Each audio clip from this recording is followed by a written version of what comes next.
आज इस मंच से आप सबको संबोधित करना मेरे लिए एक भावपूर्ण क्षण है।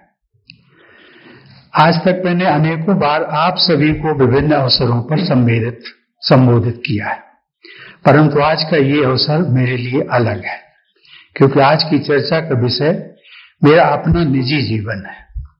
मेरी आत्मकथा Triumph of the Indian Republic, my life my struggles के विमोचन के अवसर पर इस कार्यक्रम में सम्मिलित होने के लिए मैं आप सभी का हृदय से आभार व्यक्त करता हूं।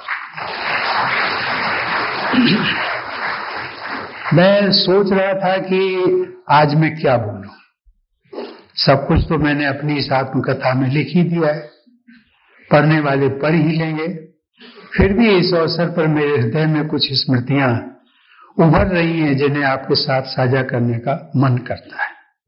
देवी और सज्जनों, मेरा जीवन उत्तर प्रदेश के कानपुर देहात जिले के एक छोटे से गांव परौंक से शुरू हुआ।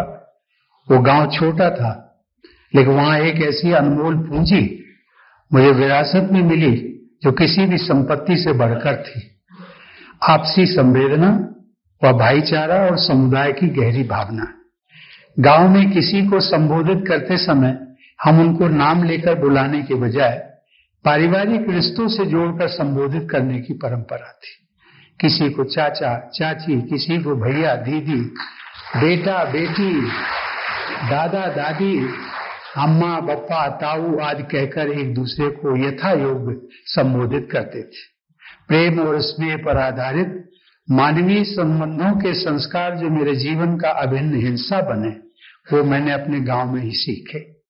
हमारा घर बहुत साधारण था, घास फूस का बना हुआ। बरसात के दिनों में उस घर से की छत से पानी टपकने लगता था। मैं और मेरे परिवार के लोग एक कोने में खड़े होकर बारिश रुकने का इंतजार करते थे। कई वर्षों बाद जब मैं 2017 में राष्ट्रपति चुना गया, तो वे स्मृतियां मेरे मानस पटल पर पुनः लौट आई। और उस समय मैंने कहा था, कोट, कि आज भी भारत के किसी गांव में शायद एक छोटा सा रामनाथ टपकती छत के नीचे खड़ा होगा और एक बेहतर भविष्य का सपना देख रहा होगा, अनकोट। देवी और सज्जनों, आज मुझे ये देखकर संतोष होता है कि नए भारत में ऐसे करोड़ों लोगों को छत मिली है। प्रधानमंत्री आवास योजना ने असंख्य गरीब परिवारों को केवल मकान नहीं दिया, बल्कि गरिमा और सुरक्षा का एहसास भी दिया है। जो कभी टपकती छत के नीचे खड़े रहे हैं, वे ही जानते हैं कि पक्के घर का अर्थ क्या होता है। देवी और सज्जनों, मेरे जीवन में मैं जो कुछ भी बन पाया, उसमें मेरे पिताश्री का बहुत बड़ा योगदान। उनके जीवन मूल्य जैसे ईमानदारी, करुणा, उदारता और न्यायप्रियता मेरे मन में आज भी अंकित है।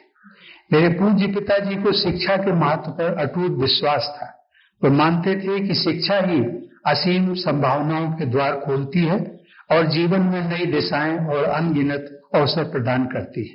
देवी और सज्जनों, भारतीय जनता पार्टी के साथ मेरा जुड़ाव मुझे ऐसे अनेक नेताओं के संपर्क में लाया जो मानते थे कि राजनीति केवल सत्ता प्राप्त करने का माध्यम नहीं है, बल्कि राष्ट्र सेवा का एक साधन है।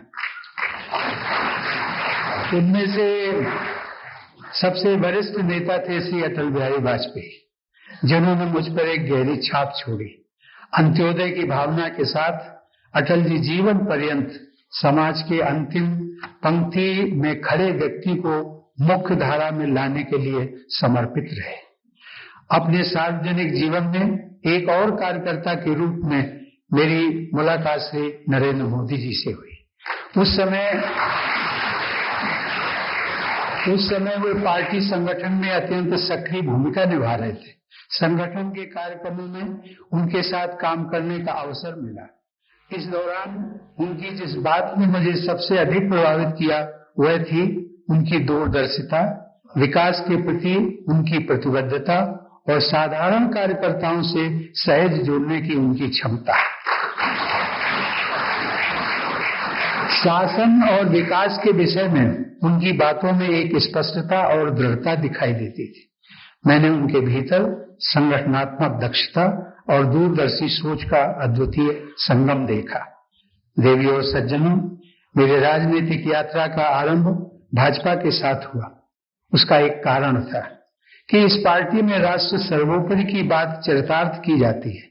यहाँ वंशवाद, परिवारवाद, जातिवाद व क्षेत्रवाद जैसी सामाजिक विकृतियों से ऊपर उठकर देश के समावेशी विकास पर बल दिया जाता है। इसमें एक साधारण शिक्षक का पुत्र अटल बिहारी वाजपेयी जैसे पार्टी के सर्वोच्च नेता व देश का प्रधानमंत्री बन सकते हैं। इसमें स्टेशन पर चाय बेचने वाले एक पिछड़े वर्ग से संबंधित श्री नरेंद्र मोदी मुख्यमंत्री तथा देश के प्रधानमंत्री बन सकते हैं। यही नहीं, समाज के कमजोर वर्ग से आने वाला मेरा जैसा व्यक्ति भी राष्ट्रपति के पद तक पहुंच सकता है। वास्तव में यही भारतीय गणतंत्र की सच्ची विजय गाथा है। देवी और सज्जनों, आज जब मैं पीछे मुड़कर देखता हूं तो महसूस करता हूं कि परोंठ से राष्ट्रपति भवन तक की ये यात्रा मेरी व्यक्तिगत उपलब्धि नहीं है। ये भारतीय गणराज्य की विजय है। ये हमारे संविधान में निहित आदर्शों की विजय है और ये करोड़ों साधारण भारतीयों की आकांक्षाओं की विजय है। मुझे विश्वास है कि मेरी जीवन गाथा देश के लाखों करोड़ों युवाओं के लिए आशा और प्रेरणा का स्रोत बनेगी। देवी और सज्जनों, आज इस अवसर पर अपना बहुमूल्य समय देने के लिए मैं माननीय प्रधानमंत्री जी के प्रति हृदय से कृतज्ञ हूँ। आपकी गरिमामय उपस्थिति ने इस अवसर को मेरे लिए और भी विशेष एवं अविस्मरणीय बना दिया है।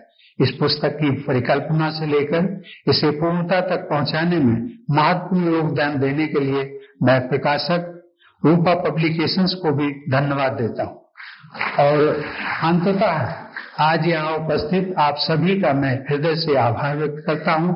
आप सबकी उपस्थिति ने इस आयोजन को सार्थक एवं यादगार बना दिया है